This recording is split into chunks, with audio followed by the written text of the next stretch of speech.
Now I'd like to introduce Jennifer Guiliano, who is an assistant professor in the Department of History and serves as an affiliated faculty member in Native American Studies at Indiana University, Purdue University, Indianapolis. She is the author of Indian Spectacle, College Mascots, and the Anxiety of Modern America. Please welcome her.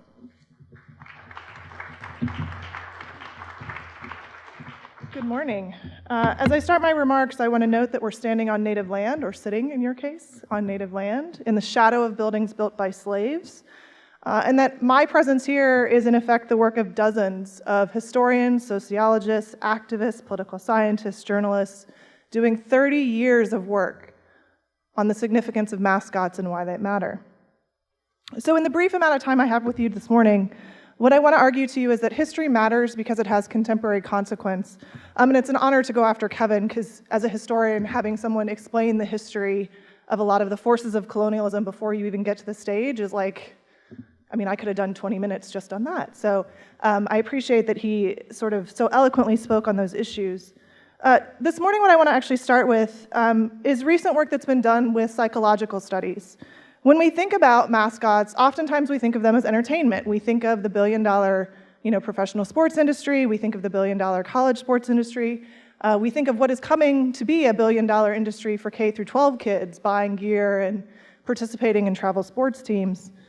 But in fact, what we found, and what psychological studies have found, is that the effects of children on children related to stereotypes are negative. Not only are they negative for Native children, they're negative for all children. When we think about sort of mascots and the way they work, we think about going to games as families, we think about celebrations, we think about tailgating, we think about all the things that sort of sports are supposed to be: community building, identity building, celebrating who we are. And in fact, what psychological studies have found is that when you take a small child out to a game and then you let them look at racist imagery for 2 hours at a time, that they then begin to have racist thoughts.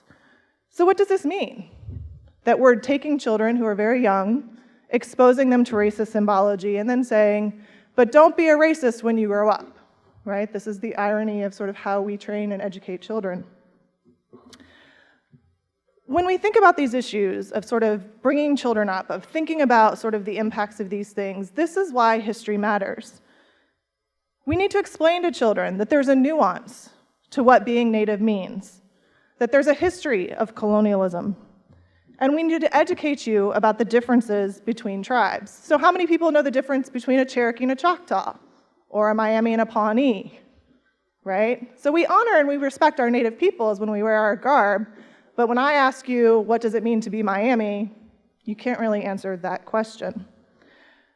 In the US, we know we have a long history, storied history of race. But unfortunately, part of what we've done as a country is we've also exported this racist sport history to other countries. When I travel internationally, I find people buying Native iconography, buying religious goods, even buying grave goods, because they want to be part of a Native identity. They want to be part of a Native community. But in fact, they know very little about those communities. They know very little about anything related to Indians beyond what they see in the news. And there's a certain irony to this, as a historian, that the memories that they have of Indians are in fact not accurate historical memories, but are stories produced to sell them things. This is American consumerism.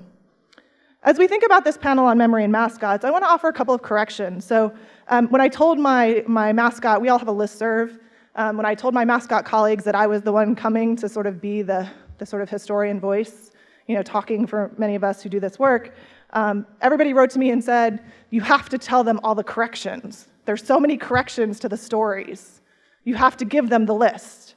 So I started making the list, and 8 pages in, I realized I wasn't going to have the time to make all the corrections. But I want to give you a couple of historical corrections to the stories about mascots. Kevin nicely showed you and let in the Cleveland name, the Cleveland Indians, 1915.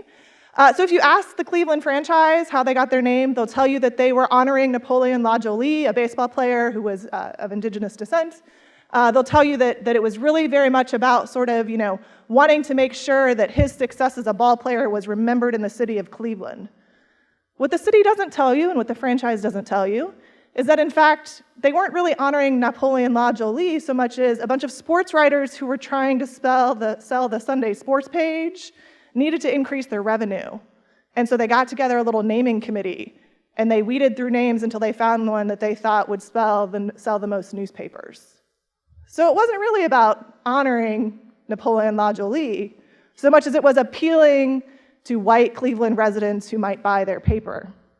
In the same way, when you read or talk about Florida State and the Florida State Seminoles, Florida State University will tell you that they're honoring the Seminole tribe and that this is about recognizing Florida's history and appealing to the citizens of Florida. What they don't tell you is that college football players rigged the election because they were upset that the team name that was winning was the Flicker Tail, which happened to be the name of the Florida State College for women's sports teams. And in the words of one football player who rigged the election, we didn't want to be known as women. Nor, by the way, will the University of Illinois, who is still fighting their mascot battle decades later, tell you that the first mascot at the University of Illinois was brought to campus because he liked to go to high school wearing his Indian garb that he designed in the Boy Scouts. It wasn't created for the University of Illinois. It wasn't put on the field for the University of Illinois. The band director happened to be a student teaching, and they needed something fun to do at halftime because fandom had sort of declined and people weren't really coming to the games. So they put him out on the field and said, dance. And oh, by the way, when you're done dancing, we have this guy dressed up as a Quaker from Pennsylvania. It'd be great if you could smoke a peace pipe and you guys could do a little show at halftime so maybe people will stay in their seats and not leave the game. In part, when we think about these histories and these corrections, what we're also talking about is the fact that universities and franchises need fans and they need money. Again and again, historically, the record shows it wasn't about honoring Indians, it was about making money.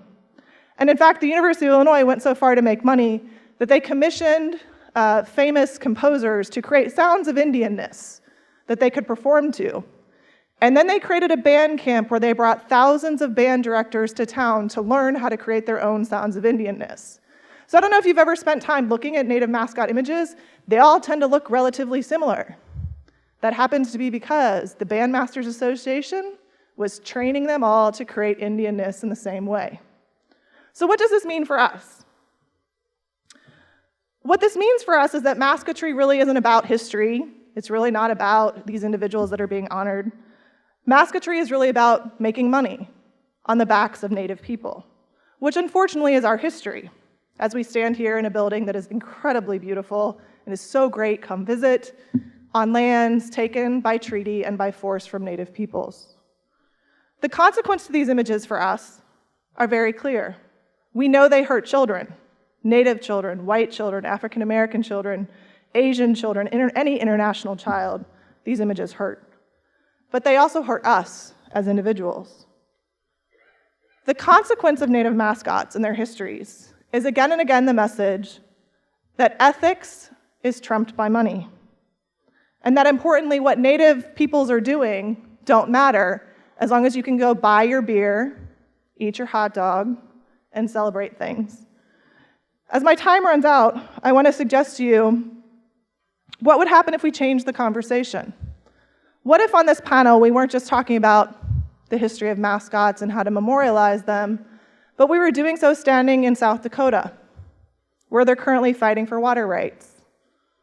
What if we were doing this in Canada, where millions of missing and Indigenous women have gone, just disappeared, and no one seems to be paying attention?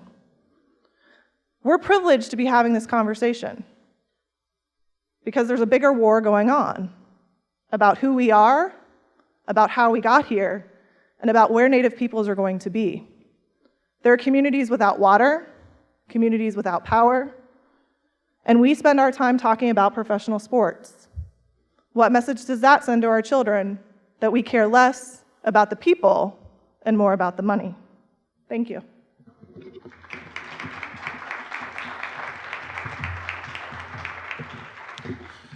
Thanks, Jennifer.